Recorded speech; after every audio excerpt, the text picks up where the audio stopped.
नमस्कार दोस्तों, राधे राधे, जय श्री कृष्णा। आप सभी भक्तजनों का अभिनंदन करती हूँ अपने YouTube चैनल पर। दोस्तों, आज हम आपके लिए लेकर आए हैं सोमवार की व्रत कथा। हिंदू धर्म में सोमवार का दिन भगवान शिव को समर्पित है। कहते हैं कि इस दिन जो व्यक्ति सच्चे दिल से भोलेनाथ की पूजा अर्चना करता है, उसकी सारी मनोकामनाएं पूर्ण हो जाती हैं। तो आइए सुनते हैं सोमवार की व्रत कथा चालीसा आरती के साथ। किसी नगर में एक धनी व्यापारी रहता था।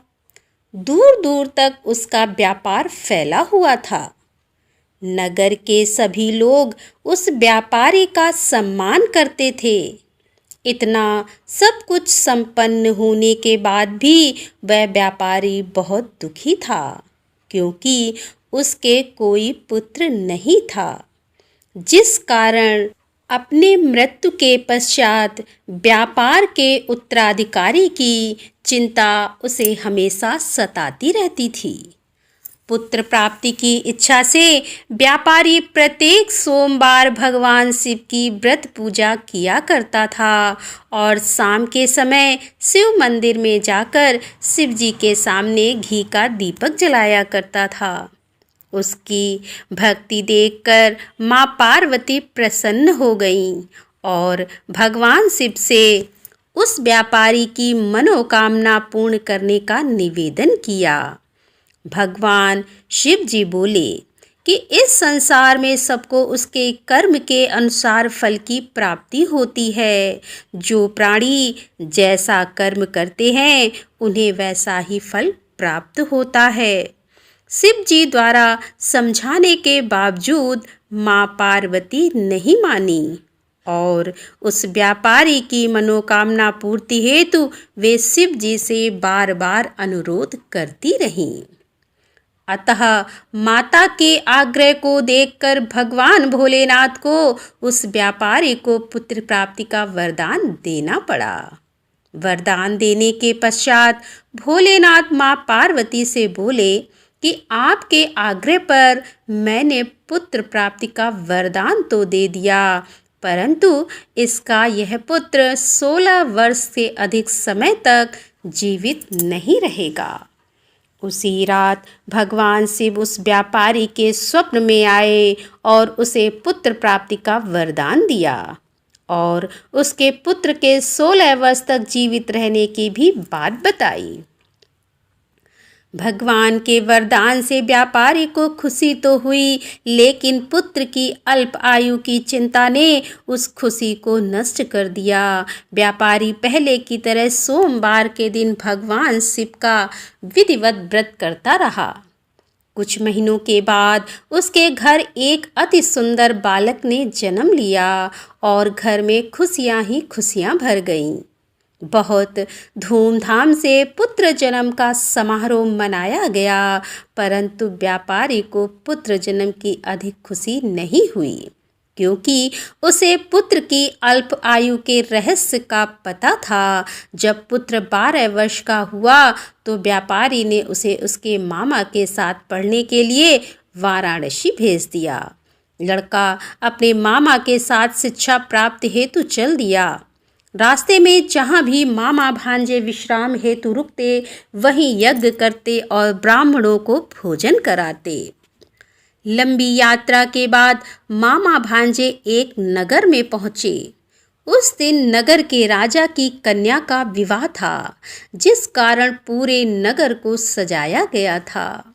निश्चित समय पर बारात आ गई, लेकिन वर का पिता अपने बेटे के एक आंख से काने होने के कारण बहुत चिंतित था।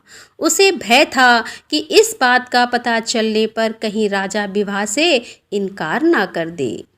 इससे उसकी तो बदनामी भी होगी। जब वर के पिता ने व्यापारी के पुत्र को देखा तो उसके मस्तिष्क में एक विचार आया। उसने सोचा कि क्यों ना इस लड़के को दूल्हा बनाकर राजकुमारी से विवाह करा दूं। विवाह के बाद इसको धन देकर विदा कर दूंगा और राजकुमारी को अपने नगर ले जाऊंगा। वर के पिता ने लड़के के मामा से इस संबंध में बात की। मामा ने धन मिलने के लालच में वर के पिता की बात को स्वीकार कर लिया। लड़के को दूल्हे का वस्त्र पहनाकर राजकुमारी से विवाह करा दिया गया। राजा ने बहुत सारा धन देकर राजकुमारी को विदा किया। शादी के बाद लड़का जब राजकुमारी से साथ लौट रहा था तो वह सच नहीं छिपा सका और उसने राजकुमारी के ओढ़नी पर लिख दिया, राजकुमारी, तुम्हारा विवाह मेरे साथ हुआ था। मैं तो वाराणसी पढ़ने के लिए जा रहा हूँ और अब तुम्हें जिस नवयुवक की पत्नी बनना पड़ेगा वह कान्हा है। जब राजकुमारी ने अपनी ओढ़नी पर लिखा हुआ पढ़ा तो उसने काने लड़के के साथ जाने से इनकार कर दिया। राजा को जब ये बातें पता लगी तो उसने राजकुमारी को महल में ही रख लिया। उधर लड़का अपने मामा के साथ वाराणसी पहुंच गया और गुरुकुल में पढ़ना शुरू कर दिया। जब उसकी आयु 16 वर्ष की हुई तो उसने यज्ञ किया। यज्ञ की समाप्ति पर ब्राह्मणों को भोजन कराया और खूब अन्न वस्त्र दान किए। रात को वह अपने शयन कक्ष में सो गया। शिव के वरदान के अनुसार शयनावस्था में ही उसके प्राण पखेरु उड़ गए। सूर्योदय पर मामा मृत भांजे को देखकर रोने पीटने लगा। आसपास के लोग भी एकत्र होकर दुख प्रकट करने लगे। लड़के के मामा के रोने का विलाप करने के स्वर समीप से गुजरते हुए भगवान शिव और माता पार्वती ने भी सुने। माता पार्वती ने भगवान से कहा कि हे प्राणनाथ, मुझे इसके रोने के स्वर सहन नहीं हो रहे हैं। आप इस व्यक्ति के कष्ट को अवश्य दूर कर दें। भगवान शिव ने माता पार्वती के साथ अदृश्य रूप में समीप जाकर देखा तो भोलेनाथ माता पार्वती से बोले, यह तो उसी व्यापारी का पुत्र है जिसे मैंने 16 वर्ष की आयु का वरदान दिया था। इसकी आयु पूरी हो गई है। तब माता पार्वती ने फिर भगवान शिव से निवेदन कर उस बालक को जीवन देने का आग्रह किया। माता पार्वती के आग्रह पर भगवान शिव ने उस लड़के को जीवित होने का वरदान दिया और कुछ ही पल में वह जीवित होकर उठ बैठा। शिक्षा समाप्त करके लड़का मामा के साथ अपने नगर की ओर चल दिया। दोनों चलते हुए उसी नगर में पहुँचे जहाँ उसका विवाह हुआ था। उस नगर में भी यज्ञ का आयोजन किया। समीप से गुजरते हुए नगर के राजा ने यज्ञ का आयोजन देखा और उसने तुरंत ही लड़के और उसके मामा को पहचान लिया। यज्ञ के समाप्त होने पर राजा मामा और लड़के को महल में ले गया और कुछ दिन उन्हें महल में रखकर बहुत सा धन वस्त्र आदि देकर राजकुमारी के साथ विदा कर दिया। इधर भूखे प्यासे रहकर व्यापारी और उसकी पत्नी बेटे की प्रतीक्षा कर रहे थे। उन्होंने प्रतिज्ञा कर रखी थी कि यदि उन्हें अपने बेटे की मृत्यु का समाचार मिला तो दोनों अपने प्राण त्याग देंगे। परंतु जैसे ही उसने बेटे के जीवित वापस लौटने का समाचार सुना तो वह बहुत प्रसन्न हुआ।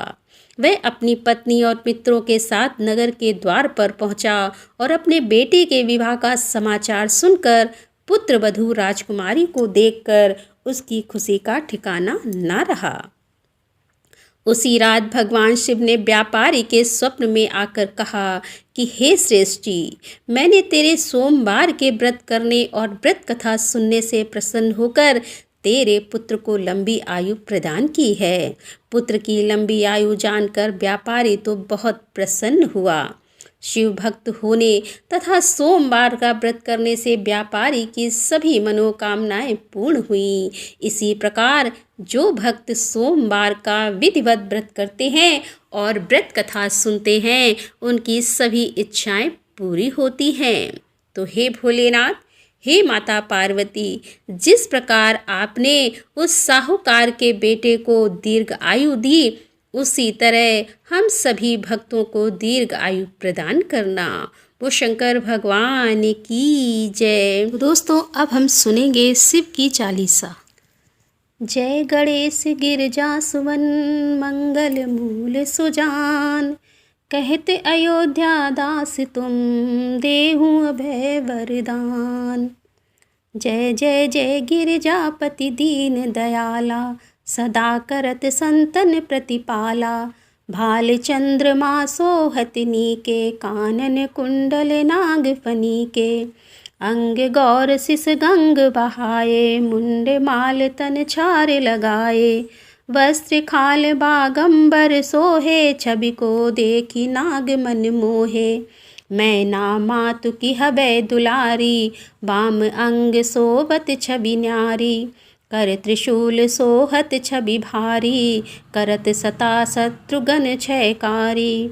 नंदी गणेश सोहे तह कैसे, सागर मध्य कमल हैं जैसे। कार्तिक श्याम और गणराऊ, या छवि को कही जात न काऊ। देवन जबहि जाय पुकारा, तभी दुख प्रभु आप निवारा। किया उपद्रव तारक भारी, देवन सब मिली तुम्हि जुहारी। तुरद सडानन आप पठायो, लवि निमेष मह मारि गिरायो। आप जलंधर असुर संहारा, सुअस तुम्हारे विदित संसारा। त्रिपुरासुर सन युद्ध मचाई, सबहि कृपा कर लीन बचाई। किया तबहि भागीरथ भारी, पुरब प्रतिज्ञा तासु पुरारी। दानिन मह तुम सम कोहु नाही, सेवक स्तुति करत सदाही। वेद नाम महिमा तब गाई, अखद अनादि वेद नहीं पाई। प्रकटी उदति मंथन में ज्वाला, जरत सुरासुर भय बिहाला। कीनी दया तह करि सहाई, नीलकंठ तब नाम कहाई। पूजन रामचंद्र जब कीन्हा, जीत के लंक विभीषण दीन्हा। सहस कमल में यो रहे धारी, कीन परीक्षा तबहि पुरारी। एक कमल प्रभु राख्यो जोई, कमल नयन पूजन चह सोई। कठिन भक्ति देखी प्रभु शंकर, भय प्रसन्न दिए इच्छित वर। जय जय जय अनंत अविनाशी, करति कृपा सबके घटवासी। दुष्ट सकल नित मोहि सतावे, भ्रमत रहो मुहि चैन नावे। त्राहि त्राहि मैं नाथ पुकारो, यही अवसर मुहि आन उबारो। लै त्रिशूल शत्रुघ्न को मारो, संकट से मुहि आन उबारो। मात पिता भ्राता सब होई, संकट में पूछत नहीं कोई। स्वामी एक है आस तुम्हारी, आए रहूं मम संकट भारी। धन निर्धन को देत सदा ही, जो कोई जांचे सो पल पाही। अस्तुति कहि विधि करें तुम्हारी, क्षमहु नाथ अब चूक हमारी। शंकर हो संकट के नाशन, मंगल कारण विघ्न विनाशन। योगी यति मुनि ध्यान लगावे, सारद नारद शीस नवावे। नमो नमो जय नमः शिवाय, सुर ब्रह्मादिक पार न पाए। जो यह पाठ करे मन लाई, तापर होत शंभु सहाई। रनिया जो कोई हो अधिकारी, पाठ करे सो पावन हारी। पुत्रहीन कर इच्छा जोई, निश्चय शिव प्रसाद तेहि होई। पंडित त्रयोदशी को लावे, ध्यान पूर्वक होम करावे। त्रयोदशी व्रत करे हमेशा, ताके मन नहीं रहे कलेसा। धूप दीप नवेद चढ़ावे, शंकर सम्मुख पाठ सुनावे। जन्म जन्म के पाप नसावे, अंत धाम शिवपुर में पावे। कहे अयोध्या आस तुम्हारी, जानी सकल दुख हरऊं हमारी। नित नेम कर प्रातः ही, पाठ करो चालीसा। तुम मेरी मनोकामना पूर्ण करो जगदीशा। ओम जय शिव ओमकारा, स्वामी जय शिव ओमकारा। ब्रह्मा विष्णु सदा शिव, ब्रह्मा विष्णु सदा शिव, अर्धांगी धारा। ॐ जय शिव ओंकारा। एकानन चतुरानन पंचानन राजे, हंसानन गरुणाशन ब्रजवाहन साजे। ॐ जय शिव ओंकारा। दो भुज चार चतुर्भुज, 10 भुज ते सोहे।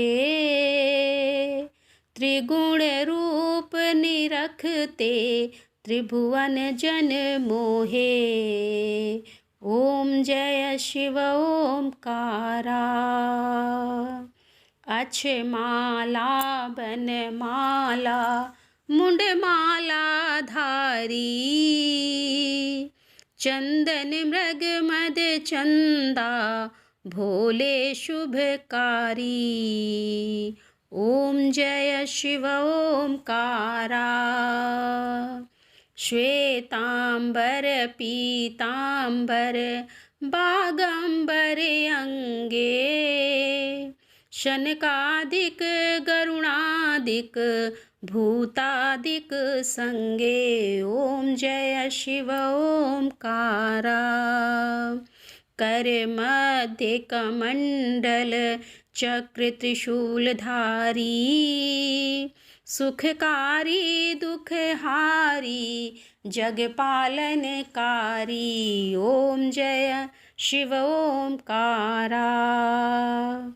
ब्रह्मा विष्णु सदाशिव जानति अविवेका, प्रणवाक्षर में शोभित ये तीनों एका।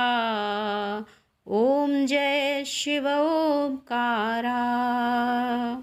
त्रिगुण स्वामी जी की आरती जो कोई नर गावे, कहत शिवानंद स्वामी कहत हरिहर स्वामी, सुख संपत्ति पावे। ॐ जय शिव ओंकारा। वो शंकर भगवान की जय। तो दोस्तों, कैसी लगी आज की एक कथा आरती चालीसा। यदि एक कथा आरती चालीसा पसंद आई हो तो वीडियो को लाइक शेयर और कमेंट अवश्य करें। तो दोस्तों, मिलते हैं अगले वीडियो के साथ। तब तक के लिए हर हर महादेव, जय भोलेनाथ की।